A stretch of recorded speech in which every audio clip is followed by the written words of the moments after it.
Some of the questions that I'm often posed with is what are the core differences between the two systems? And how do I know which one is right for my hospital? I don't necessarily need a Cadillac, maybe, or maybe I do. How do I find that sweet spot in budget to be able to have what I need that is going to suit my staff and my business and, kind of over purchasing for something that I may or may not need? So to delve in a little bit further, a CMMS system focuses on facilities maintenance and asset management lifecycle processes. An IWMS system combines other key analytics within an FM application, real estate application, capital plannings, project space, and clinical applications to collaborate and provide systematic workflows all within one platform.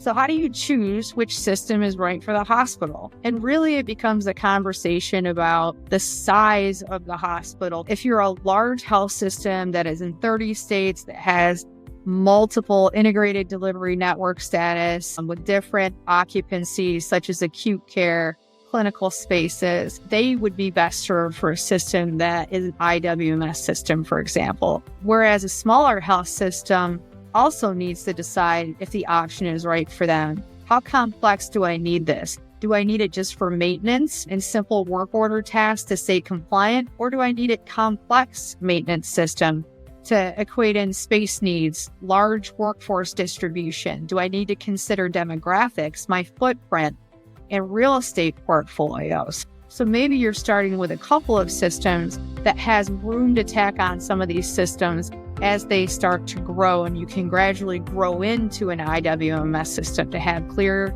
communication, better desired outcomes, and use cases for the goals that are your primary factors as you continue to evolve as a healthcare organization.